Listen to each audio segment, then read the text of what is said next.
നിലാവിന്റെ തോഴൻ. രചന ജിഫ്ന നിസാർ. അവതരണം ഷാഹുൽ മലയിൽ. Editing Faisal C M Nooncheri. എനിക്കൊരു ഹോസ്റ്റൽ റെഡിയാക്കി തന്നാൽ മതി ഈച്ചേ. ഞാൻ അവിടെ നിന്നോളാം. മീരയുടെ ചിലമ്പിച്ച സ്വരം പൊള്ളിയതുപോലെ പിടഞ്ഞുകൊണ്ട് ആദ്യം കണ്ണുകൾ അടച്ചു പിടിച്ച ഫൈസിയാണ്. നീ എങ്ങും പോണ്ട പെണ്ണേ. നിനക്ക് ഞാൻ എൻ്റെ നെഞ്ചിലിടം തന്നതല്ലേ? തുറന്ന് ചോദിക്കാൻ കഴിയാത്ത ആ ചോദ്യം അവൻ്റെ നെഞ്ചിൽ വിങ്ങി. ക്രിസ്റ്റിയും മുഖം കുനിച്ചുകൊണ്ടിരിപ്പാണ്. ഇച്ചിങ്ങനെ വിഷമിക്കാൻ വേണ്ടി ഒന്നുമില്ല, എനിക്കൊരു സങ്കടമില്ല. അവനങ്ങനെ ഇരിക്കുന്ന ആ നെഞ്ചിൽ വേദന ഉണ്ടായിട്ടാണെന്ന് നന്നായിട്ട് അറിയാമായിരുന്നു മീരയ്ക്ക്. അതുകൊണ്ട് തന്നെ അവൾ അവനരികിൽ ചെന്നിരുന്നിട്ട് പറഞ്ഞു. ഉമ്മറത്തേക്ക് വരാതെ ഹാളിലെ വാതിൽക്കൽ നോക്കി നിൽക്കുന്ന ഷീല ഇടയ്ക്കിടെ തോളിലുള്ള തോർത്തിൽ കണ്ണു തുറക്കുന്നുണ്ടായിരുന്നു. ഡെയ്സി ഒന്നും മിണ്ടാതെ അവരെ നോക്കി കസേരയിലിരുന്നു. പാതിയിൽ കൈവിട്ട് കളയാനാണോ മോളെ ഇച്ച നിന്നെ ഇത്രയും കാലം എൻ്റെ അനിയത്തിയായിട്ട് കൊണ്ടുനടന്ന്? തോളിൽ പിടിച്ച് അവളുടെ കയ്യിൽ അമർത്തി പിടിച്ചുകൊണ്ട് ക്രിസ്റ്റി വേദനയോടെ മീരയെ നോക്കി ചോദിച്ചു. അതിന് കൈവിട്ട് കളയുന്നില്ലല്ലോ ഇച്ചയ്ക്ക് ഇതല്ലാതെ ഒന്നും ചെയ്യാൻ കഴിയില്ലെന്ന് എനിക്കറിയാലോ. ഏറ്റവും അവസാനമായിട്ടും അമ്മ എന്നോട് പറഞ്ഞു അതായിച്ച. ഞാൻ ആ വാക്ക് തെറ്റിക്കുന്നത് എങ്ങനെയാ? മീര അവൻ്റെ തോളിലേക്ക് ചാരി. എന്തു ചെയ്യൂടാ?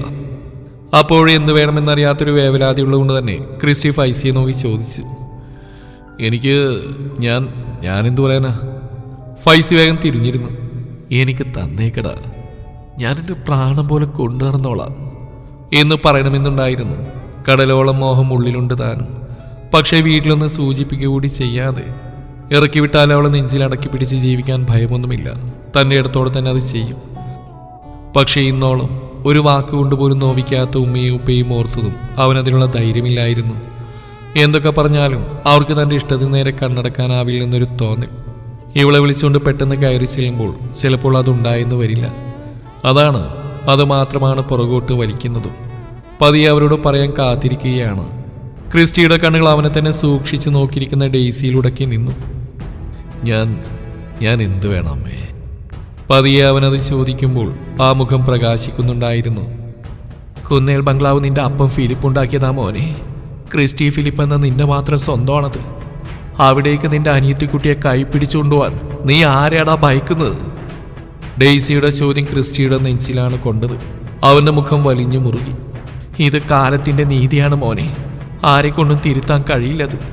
മീര വളരേണ്ടത് ജന്മം കൊണ്ട് അവിടെ അച്ഛനായ വർഗീച്ചെറിയാന്റെ മുമ്പിൽ തന്നെയാ. അതാണ് അയാൾക്ക് കിട്ടാവുന്ന ഏറ്റവും വലിയ ശിക്ഷ. ഇവളുടെ അമ്മ ഒരായുസ് മുഴുവൻ വേദനിച്ചുള്ള പരിഹാരം നീ അത് ചെയ്യുന്നു. നീ ഉള്ളപ്പോ, നിന്റെ സംരക്ഷണം ഉള്ളപ്പോ ആർക്കും ഇവളെ ഒന്നും നുള്ളി നോവിക്കാൻ കൂടി കഴിയില്ല. അമ്മയ്ക്ക് ഉറപ്പുണ്ട്. ധൈര്യമായിട്ട് വിളിച്ചോണ്ട് പോടാ, നിനക്കതിന് കഴിയും. ഡെയ്സി ആവേശത്തിൽ പറഞ്ഞു. അത് കേട്ടതും ക്രിസ്റ്റിയുടെ കണ്ണുകൾ തിളങ്ങി. അനുയോജ്യമായൊരു ഉത്തരം കിട്ടിയിരിക്കുന്നു. ഇനി എന്ത് ഭയക്കാൻ? ഇനിയാണ് ശരിക്കുള്ള ജീവിതം.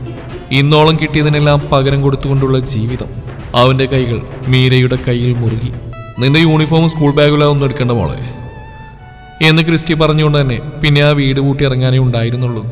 കൂടെ വരുന്നില്ലെന്നും ഹോസ്റ്റലിൽ തന്നെ നിന്നോളാമെന്നും മീര ഇറങ്ങും വരെയും വീണ്ടും വീണ്ടും ക്രിസ്റ്റിയോട് പറയുന്നുണ്ടായിരുന്നു. എന്തിന്റെ പേരിലാണെങ്കിലും അച്ഛനാണെന്ന് പറയുന്ന അയാളുടെ മുമ്പിൽ ചെന്ന് നിൽക്കുന്നതിനെ അവൾ അങ്ങേയറ്റം വെറുത്തുപോയിരുന്നു. പക്ഷേ ഒരു പരിധിയിൽ കൂടുതൽ അവന് മുന്നിൽ വാശി പിടിക്കാൻ അവൾക്ക് വയ്യ. അത്രത്തോളം ആത്മാർത്ഥമായി അവൾക്ക് വേണ്ടി ഓരോന്ന് ചെയ്തു കൊടുക്കുന്നവനാണ്. താൻ തനിച്ചായി പോകുമോ എന്ന് തന്നേക്കാൾ വേവലാതിയോടെ ഓർക്കുന്നവനാണ്. ഓളൊന്നുകൊണ്ടും പേടിക്കണ്ട, ഇതിങ്ങനെ തന്നെ വരണം. കാരണം ദൈവം എന്നതൊരു മിഥ്യയല്ല, അതൊരു സത്യമാണെന്ന് ചിലപ്പോഴെങ്കിലും ചിലർ ഓർക്കാൻ ഇങ്ങനെയൊക്കെ ആയി തീർന്നേ തീരൂ. പോരാനുള്ള തീരുമാനം ഉറച്ചിട്ടും വീണ്ടും ആകുലതയോടെ നിൽക്കുന്ന മീരയെ ചേർത്ത് പിടിച്ചിട്ട് ഡെയ്സി പറഞ്ഞു. ഇച്ചക്ക് ഒരുപാട് ബുദ്ധിമുട്ടാവും. മീര പതിയെ പറഞ്ഞുകൊണ്ട് മുഖം കുനിച്ചു. നിന്നെ എവിടെയെങ്കിലും തനിച്ച് നിർത്തി പോകുന്നതിനോളം ബുദ്ധിമുട്ടൊന്നും തൽക്കാലം ഈ കാര്യത്തിൽ അവനുണ്ടാവില്ല മോളെ. ഒന്നും ഓർക്കണ്ട, നീ പഠിച്ച് ജോലി വാങ്ങി സ്വന്തം കാലിൽ നിൽക്കാനാവുന്ന പ്രാപ്തിയായി നിനക്ക് യോജിക്കുന്ന ഒരുവനെ പിടിച്ചേൽപ്പിക്കുന്നവരെയും നിന്റെ ഇച്ഛ കൂടെ ഉണ്ടാവും നിനക്കാരും പറഞ്ഞു തരേണ്ടതില്ലല്ലോ. ഇനി അങ്ങോട്ട് ഈ അമ്മയും നിന്റെ കൂടെയുണ്ട് എന്തിനും.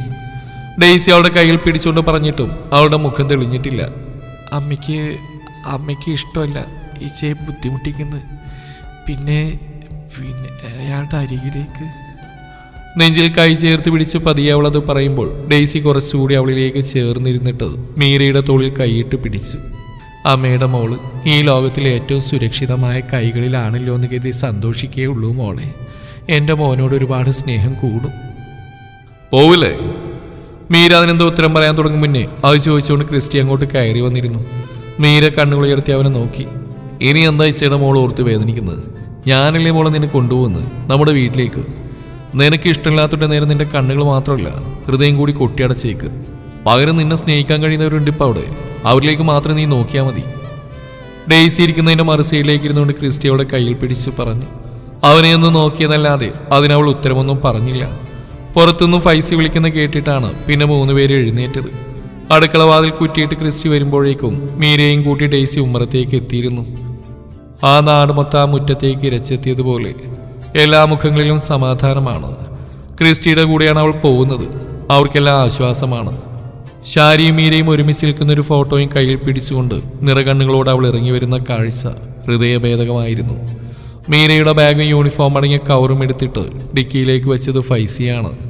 നെഞ്ചു നീറുമെന്ന് ഉറപ്പുള്ളതുകൊണ്ട് അവൻ അവളെ നോക്കിയതേ ഇല്ലായിരുന്നു. ക്രിസ്റ്റിയുടെ കൂടെയാണ് അവൾ ഇനിയെന്നത് അവന് ചെറുതൊന്നുമല്ല ആശ്വാസം പകർന്നത്. മുന്നിലേക്കുള്ള ഇരുണ്ട വഴിയിൽ ആരോ ഒരു വിളക്ക് കത്തിച്ചു വെച്ചതുപോലെ വീടിന്റെ നേർക്ക് അവൾ കൂടെ കൂടെ നോക്കുന്നുണ്ട്. അപ്പോഴേക്കും ഡെയ്സി അവളെ കൂടുതൽ ചേർത്തു പിടിച്ചു. മുൻവാതിലടച്ച് കുറ്റിയിട്ടുകൊണ്ട് ക്രിസ്റ്റി കയ്യിലുള്ള ചാവിയിലേക്ക് ഒരു വട്ടം കൂടി നോക്കി. മീരച്ചിനി ഇങ്ങോട്ട് വരില്ലേ? കാറിലേക്ക് കയറി മുന്നേ കുട്ടിപ്പട്ടാളം മീരയുടെ ചുറ്റിലും വേദന തിങ്ങിയ മുഖത്തോടെ നിരന്നു നിന്നു. അവളുടെ ചിരി മാഞ്ഞതോടെ അവരും കൂടി നിശബ്ദമായിരുന്നു. മീര അവിടെ അരികിൽ പോയി നിന്നിട്ട് ഓരോരുത്തരെയും നോക്കി വെറുതെ ചിരിക്കുക മാത്രം ചെയ്തു. ആര് പറഞ്ഞു വരില്ലെന്ന്? മീരേച്ചി ഇനിയും വരും. മീരയുടെ തോളിൽ ചേർത്ത് പിടിച്ചുകൊണ്ട് ക്രിസ്റ്റിയാണ് ഉത്തരം പറഞ്ഞത്. അപ്പോഴും അവളൊന്നും മിണ്ടുന്നില്ല. എങ്ങനെ വരും? കുട്ടികൾക്ക് സംശയങ്ങൾ തന്നെയാണ്. അതിനല്ലേ ചേട്ടായി ഉള്ളത്. സമയം കിട്ടുമ്പോഴൊക്കെ ഞാനും മീരയും വരും. പഴയ പോലെ നമുക്ക് ഒരുമിച്ച് കൂടണം, വേണ്ടേ? ക്രിസ്റ്റി മുന്നിൽ നിൽക്കുന്നവന്റെ മുടിയൊന്ന് ചിക്കിക്കൊണ്ട് ചോദിച്ചു. ആ വേണം. അവന്റെ കണ്ണുകളിലും പ്രതീക്ഷകളാണ്. അവൾ പോകുന്ന അവർക്ക് അത്രയേറെ സങ്കടമാണ്. മീരയോട് കൂടിയാണ് ക്രിസ്റ്റി അത് പറഞ്ഞത്. അവൾക്കത് മനസ്സിലായി. ചുറ്റുമോ നോക്കിയിട്ട് ഫൈസിയാണ് ആദ്യം ഡ്രൈവിംഗ് സീറ്റിലേക്ക് കയറിയിരുന്നത്. കണ്ണുകൾ കൊണ്ട് അവരോടെല്ലാം യാത്ര പറഞ്ഞിട്ട് ഡെയ്സിയും കാറിന്റെ പിന്നിലേക്ക് കയറി. മീരക്ക് കയറാനായി കാറിന്റെ ഡോറ് തുറന്നു കൊടുത്തു. ക്രിസ്റ്റിയുടെ കൂടെ നടന്നു വന്നിട്ട് അവൾ ആരെയും നോക്കാതെ കാറിലേക്ക് കയറി സൈഡ് വിൻഡോയിൽ തലതാങ്ങിയിരുന്നു. ആ ഫോട്ടോ അപ്പോഴും മുറുകെ പിടിച്ചിട്ടുണ്ട്. ഇറ്റി വീഴാൻ പാകത്തിനൊരു കണ്ണുനീർ തുള്ളി ആ കണ്ണിൽ ഒളിച്ചിരിക്കുന്നത് മിററിൽ കൂടി ഫൈസി കാണുന്നുണ്ടായിരുന്നു. കൂടി നിൽക്കുന്നവരോട് കൈവീശി കാണിച്ചിട്ട് മീരയുടെ ഭാഗത്തെ ഡോർ അടച്ച ശേഷം ക്രിസ്റ്റിയും മുന്നിലേക്ക് കയറി.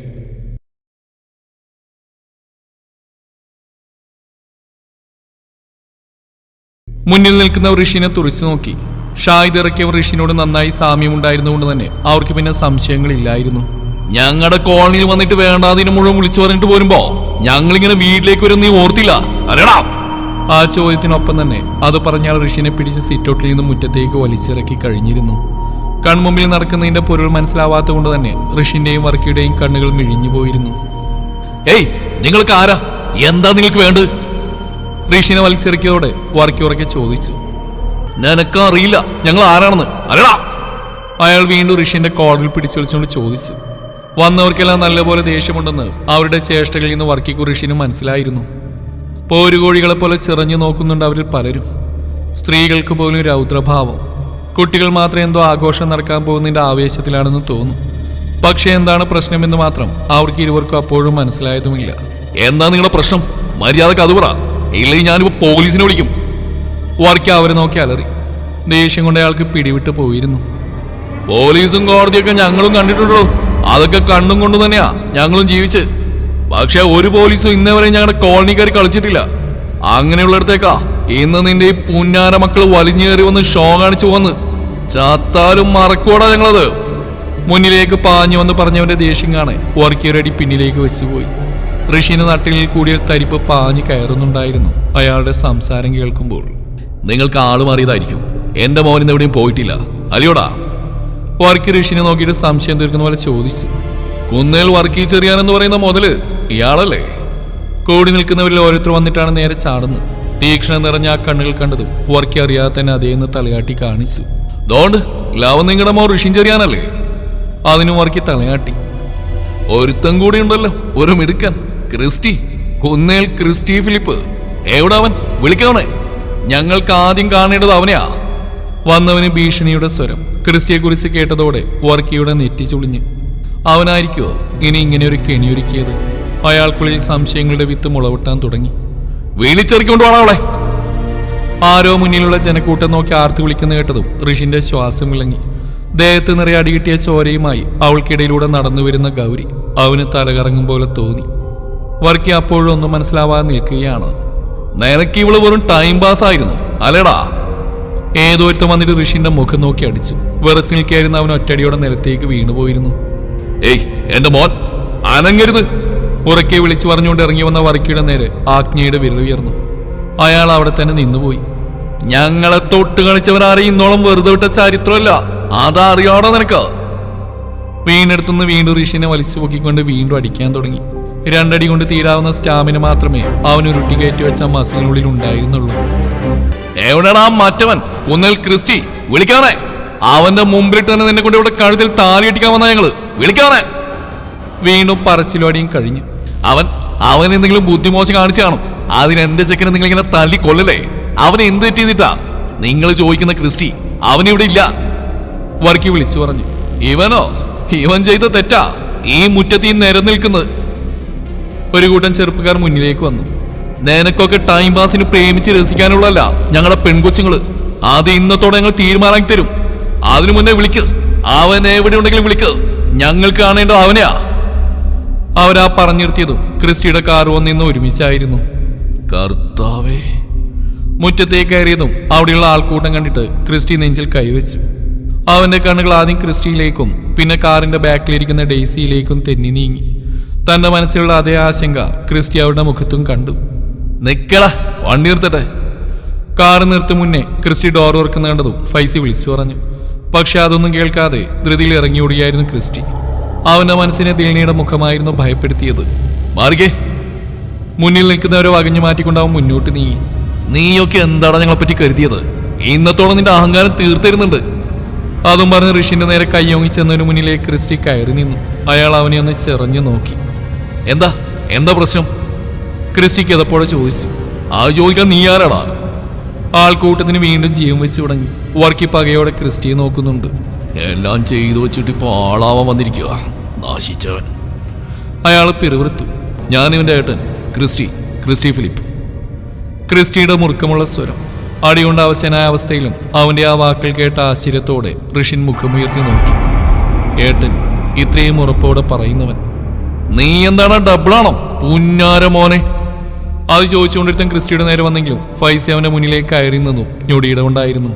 ഡെയ്സിയെയും മീരയെ ആൾക്കൂട്ടത്തിനിൽ കൂടി വഴിയുണ്ടാക്കി കൊടുത്തുകൊണ്ട് സിറ്റ് ഔട്ടിലേക്ക് കയറ്റി നിർത്തിയിരുന്നു. മറിയാമ്മച്ചീന്തിയിലും അവിടെ നെറ്റി വിളിച്ചുകൊണ്ട് നിൽപ്പുണ്ടായിരുന്നു. ഡെയ്സിയുടെ കൂടെ മീരയെ കണ്ടതും അവർ രണ്ടാൾ അത്ഭുതത്തോടെ നോക്കുന്നത് ഫൈസി കണ്ടിരുന്നു. അപ്പോഴും ഭയമോ ആശങ്കയോ എന്നറിയാത്ത വിധം പതറിക്കൊണ്ട് നോക്കുന്ന മീരയുടെ നേരെ ഒന്നുകൂടി നോക്കിയിട്ടവൻ ക്രിസ്റ്റിയുടെ അരികിലേക്ക് ചെന്നു. ആദ്യം നീ കാര്യം പറയണ മോനെ, എന്നിട്ട് മതി കൈ ഉയർത്തുന്നത്. ഫൈസി അവനെ പിടിച്ച് പിന്നിലേക്ക് തള്ളിക്കൊണ്ട് പറഞ്ഞു. വന്നവരുടെ എല്ലാം മുഖം വീണ്ടും ദേഷ്യം കൊണ്ട് നിറഞ്ഞു. ദേ ചള്ളു ചെറുക്ക, വെറുതെ ആളാവാൻ നോക്കാൻ മാറിക്കുന്നത് എനിക്ക് നല്ലത്. നിന്നോട് ഞങ്ങൾക്കൊന്നും പറയാനില്ല, ഉള്ളത് അവനോടാ. ഇവന്റെ ചേട്ടെന്ന് പറയുന്നൊരു ചെറ്റ. അവൻ ഇന്ന് ഞങ്ങളുടെ കോളേജിൽ വന്നിട്ട് ഷോ കാണിച്ചു പോന്നാ. വീടില്ലവനെ. ഏതൊരുത്തൻ ക്രിസ്റ്റിയെ നോക്കി തീക്ഷ്ണതയോടെ പറഞ്ഞതും അവൻ ഫൈസിയെ നോക്കി നെറ്റി വിളിച്ചു. ഏയ്, നിങ്ങളിത് എന്തൊക്കെയോ തെറ്റിദ്ധാരണ കൊണ്ട് പറയുന്ന? നിങ്ങളിപ്പോ പറഞ്ഞ ഋഷിൻ ചെറിയാണെന്ന് പറഞ്ഞവരുടെ ചേട്ടൻ അത് ഞാനാണ്, കുന്നേൽ ക്രിസ്റ്റി ഫിലിപ്പ്. ക്രിസ്റ്റി വീണ്ടും ഉറക്കെ പറയുമ്പോൾ അവരെല്ലാം പരസ്പരം നോക്കുന്നുണ്ട്. താൻ അറിയാത്ത എന്തോ ഒന്ന് സംഭവിച്ചിട്ടുണ്ടെന്ന് ക്രിസ്റ്റിക്ക് ഉറപ്പായി. നീയാണോ ക്രിസ്റ്റി ഫിലിപ്പ്? കുന്നേൽ ക്രിസ്റ്റി ഫിലിപ്പ് നീയാണോന്ന് അവരിലെടുത്ത് വീണ്ടും അവനോട് ചോദിച്ചു. നിനക്കൊന്നും എന്താ മലയാളം പറഞ്ഞാൽ മനസ്സിലാവില്ലേ? ഫൈസി അവന്റെ നേരെ നോക്കി ദേഷ്യത്തോടെ ചോദിച്ചു. ഋഷിന്റെ അടുത്ത് മുഖം കുനിച്ച് നിൽക്കുന്ന പെൺകുട്ടിയിലായിരുന്നു ക്രിസ്റ്റിയുടെ കണ്ണുകൾ. പക്ഷേ ഇന്ന് രാവിലെ അവർക്ക് ആശയക്കുഴപ്പമുണ്ടായിരുന്നു. രാവിലെ വന്നിട്ട് ക്രിസ്റ്റി എന്ന് പറഞ്ഞവനുമായി എവിടേക്കോ ചെറിയൊരു ചായ മാത്രമേ ഉള്ളൂ മുന്നിൽ നിൽക്കുന്നവന്. അവന്റെ പുച്ഛ നിറഞ്ഞ മുഖമോ കണ്ണിലെ പിടപ്പോ ഒന്നും ഇപ്പൊ മുന്നിൽ നിൽക്കുന്ന ഇവനിലില്ല. എന്തൊക്കെയോ സംഭവിച്ചിരിക്കുന്നു. അതെ, എന്താ നിങ്ങളുടെ പ്രശ്നം? ആദ്യം അതൊന്ന് പറഞ്ഞതാ. ഗൗരിയിൽ നിന്ന് കണ്ണുകൾ മാറ്റി ക്രിസ്റ്റി മുന്നിൽ നിൽക്കുന്നവരെ നോക്കി. ഞങ്ങളുടെ പ്രശ്നം ദാ ഇവനാ, നിന്റെ പുന്നാര അനിയൻ. മുഖം കുനിച്ച് നിൽക്കുന്ന ഋഷിന് നേരെ അവരുടെ വിരൽ നീണ്ടു. ക്രിസ്റ്റി നെറ്റി വിളിച്ചു. പ്ലീസ്, എനിക്കൊന്നും മനസ്സിലാവുന്നില്ല, ഒന്ന് തെളിച്ചു പറഞ്ഞതാ. ക്രിസ്റ്റി ഋഷിനെ നോക്കിയിട്ട് വീണ്ടും അവരോട് ആവശ്യപ്പെട്ടു. അവർ പറയുന്ന വാക്കുകൾ കേട്ടതും അവന്റെ മുഖം വലിഞ്ഞു മുറുകി. കണ്ണുകൾ ദേഷ്യത്തോടെ ഋഷിന്റെ നേരെ പാഞ്ഞു. പല്ലുകൾ കടിച്ചു പൊട്ടിച്ചുകൊണ്ടാണ് അവൻ ബാക്കി കേൾക്കുന്നത്. വർക്കിയും അവന്റെ ഭാവങ്ങൾ ശ്രദ്ധിക്കുകയാണ്. വലിഞ്ഞു മുറുകുന്ന ആ മുഖവും കണ്ണുകളും അയാളുടെ ഹൃദയമിടിപ്പ് കൂട്ടി. ഇവൻ കൂടി അവരോടൊപ്പം ചേരുമോ എന്ന് അയാൾ വല്ലാതെ പേടിച്ചു. കാരണം കുന്നിൽ ക്രിസ്റ്റി ഫിലിപ്പ് നീതിക്കും ന്യായത്തിനും നിരക്കാത്തൊന്നും ചെയ്യില്ലെന്ന് അയാൾക്ക് നല്ലതുപോലെ അറിയാമായിരുന്നു. ഇവരീ പറഞ്ഞെല്ലാം സത്യമാണോ? കടുപ്പത്തിൽ ക്രിസ്റ്റി ഋഷി നേരെ ചെന്ന് നിന്നു. അവൻ മുഖമുയർത്തി നോക്കിയത് കൂടിയില്ല. നീ നിന്റെ വീട്ടിൽ ആരെ കൂട്ടിയാ ഇവരുടെ കോളനി പോയി പ്രശ്നം ഉണ്ടാക്കിയത്? മര്യാദക്കുള്ളത് പറഞ്ഞോ. എന്നെ എന്റെ മകനെയും തകർക്കാൻ വേണ്ടി നീയല്ലേടാ ഇവരുടെ അടുത്ത് പോയിട്ട് വേണ്ടാത്ത പറഞ്ഞു കൊടുത്ത് പിരികറ്റി വിട്ടത്. എന്നിട്ട് പാവൻ പൊട്ടം കളിക്കുക. അവന്റെ ഒരു ചോദ്യം ചെയ്യല്. വർക്കി അവന്റെ നേരെ വന്നിട്ട് ഉറക്കെ പറഞ്ഞതും ക്രിസ്റ്റി പല്ലുകൾ ഞെരിച്ചുകൊണ്ട് അയാൾക്ക് നേരെ തിരിഞ്ഞു. വർക്കിയുടെ ശബ്ദമുയർന്നു. മീര ഡെയ്സിയുടെ പിന്നിലേക്ക് പതുങ്ങി. ഡെയ്സി അവളെ പൊതിഞ്ഞു പിടിച്ചു. മിണ്ടരുത്, എനിക്ക് ചോദിക്കാനുള്ളത് അതിനി ആരോടായാലും ഞാൻ ചോദിക്കുക തന്നെ ചെയ്യും. നിങ്ങളുടെ ഊഴായിട്ടില്ല, മാറി നിൽക്കങ്ങോട്ട്. അവജ്ഞയോടെ വർക്കിയുടെ നേരെ നോക്കി പറയുമ്പോൾ ശാരിയുടെ മുഖമായിരുന്നു അവനുള്ളിലേക്ക് പാഞ്ഞു കയറി വന്നത്. ഋഷിൻ മുഖം കുനിച്ച് നിന്നോണ്ടായില്ല, മര്യാദക്ക് ഉത്തരം പറഞ്ഞോ. നീ നിങ്ങളുടെ കോളനി പോയിരുന്നോ? വീണ്ടും ക്രിസ്റ്റി അവന്റെ മുമ്പിലേക്ക് ചെന്നു. എനിക്കൊന്നും അറിയില്ല, ഞാൻ ഇങ്ങോട്ടും പോയിട്ടില്ല. തളർച്ചയോടെ പറഞ്ഞ ഋഷിൻ തൂണിലേക്ക് ചാരി. കള്ളം പറയുന്നോടാ. വീണ്ടും ഋഷിൻ നേരെ പാഞ്ഞു വന്നവർക്ക് മുമ്പിൽ ക്രിസ്റ്റി കൈ നിവർത്തി നിന്നു. ഞാൻ ചോദിക്കും, നീതി നിങ്ങളുടെ കൂടെയാണെങ്കിൽ ഞാനും നിങ്ങളുടെ കൂടെയാണെന്ന് കരുതുക. മാറിക്ക്. ഉറക്കെയുള്ള അവന്റെ സ്വരം. പിന്നെ ആരും മിണ്ടിയില്ല. ഇവനെ നീ അറിയൂ കൂട്ടി? ക്രിസ്റ്റി ഗൗരിയുടെ മുമ്പിലേക്ക് ചെന്ന് നിന്നിട്ട് ചോദിച്ചു. ഗൗരി അവനെ മുഖമുയർത്തി നോക്കി. ധൈര്യമായി പറഞ്ഞോ, ആരും നിന്നെ ഒന്നും ചെയ്യില്ല. അവന്റെ വാക്കുകൾ നൽകിയ ഉറപ്പിൽ ഗൗരി അറിയാമെന്ന് തലയാട്ടി. നീ ഇവന് സ്നേഹത്തിലാണോ? അതെ. ഗൗരി ഋഷിനെ നോക്കിയിട്ട് പതിയെ പറഞ്ഞു. ഇവരീ പറഞ്ഞൊക്കെ സത്യമാണോ? ഇവനും നിന്റെ വീട്ടിൽ വന്നോ? അതിനുശേഷം നടന്നു ഓർക്കാനുള്ള ഭയത്തോടെ ഗൗരി മുഖം കുനിച്ചു. ക്രിസ്റ്റി ഒരു ദീർഘനിശ്വാസത്തോടെ തിരിഞ്ഞു. ഫൈസിൽ അവന്റെ നോട്ടെത്തി നിന്നു. നീ ഇത് വിട്ടേ ക്രിസ്റ്റി, അവരെ അപ്പനും മോനും എന്താന്ന് വെച്ചാൽ തീരുമാനം എടുക്കട്ടെ. ഫൈസി ഋഷിനെ നോക്കി ദേഷ്യത്തോടെ പറഞ്ഞു. ക്രിസ്റ്റിയുടെ കണ്ണുകൾ ഡെയ്സിയുടെ നേരെയായിരുന്നു. ആ ഭാവം അവന് മനസ്സിലാവുന്നില്ല. ഗൗരിയുടെ നേരെയാണ് കണ്ണുകൾ. ഇതുപോലൊരവസ്ഥയിൽ സ്വന്തം മകളെ കാണേണ്ടി വന്നുകൊണ്ടായിരിക്കും ഋഷിനോട് ചെറിയൊരു അലിവ് പോലും ആ മുഖത്തുണ്ടായിരുന്നില്ല. ഒരക്ഷരം മിണ്ടുന്നില്ലെങ്കിലും തന്നെ തുറിച്ചു നോക്കി നിൽക്കുന്ന വർക്കിയെ നോക്കുമ്പോൾ ക്രിസ്റ്റി മുഷ്ടി ചുരുട്ടി പിടിച്ചു. തെറ്റെന്റെ അനിയന്റെ ഭാഗത്ത് തന്നെയാണ്. ഇനി നിങ്ങൾ പറ, ഞാൻ എന്തു വേണം?